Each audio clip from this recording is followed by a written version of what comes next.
तर तुम्ही म्हणत असाल भावेश पवार आज धामणी घेऊन का फिरतोय? तर रामकृष्ण हरी मित्र. विषय असा की मित्रांनो, सकाळी सकाळी आपण आपल्या शाईनला चाबी लावली आणि निघालो वावराकडे. का तर आज आपल्याला काढायची होती आपली तूर. मग त्यानंतर रुमाल गिमाल मधून तूर काढायला सज्ज झालो. आणि मित्रांनो, सर्दी झाली होती म्हणून थोडा बॅकअप पण घेऊन घेतला होता. ट्रॅक्टरला चाबी लावली आणि ट्रॅक्टर झपक्यात चालू गेलं. आणि आपलं ट्रॅक्टर असं चालू होतं की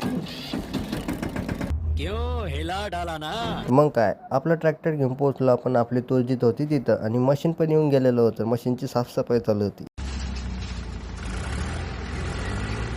मग तूर काढण्यासाठी घेतले पटगर आथरून. आणि आज आपल्या कपाळावर चंद्रकोर नव्हती, कारण बिना अंग तोंडूयातच शेतात आलो होतो.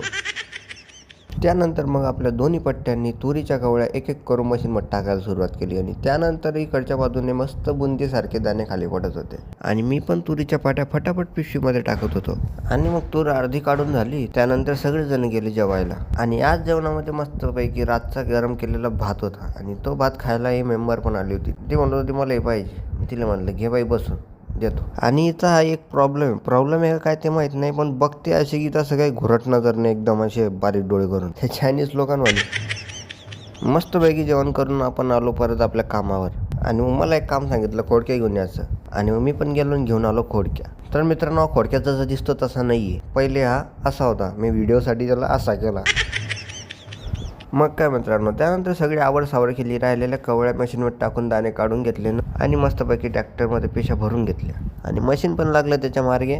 मग आपण बी निघालो आपली तूर घेऊन तूर विकायला दुकानावर. तर पोहोचलो आपण आपली तूर घेऊन दुकानावर. आणि मस्तपैकी आपली तूर मोजून दिली. त्यानंतर आपण आलो घरी येताच सर्वात पहिले सर्वांसाठी चहा ठेवली, कारण आज आईला खूप थकवा आला होता. आणि आईला थकवा आला होता त्यामुळे मग स्वयंपाक बी मिस केला. आणि स्वयंपाकमध्ये केली होती मस्तपैकी खिचडी. तर मित्रांनो, आपल्या दिवसाची समाप्ती इथेच होते आणि आपल्या व्हिडिओची पण समाप्ती इथेच होते. तर भेटू पुढच्या व्हिडिओमध्ये. तोपर्यंत जय महाराष्ट्र, जय शिवराय.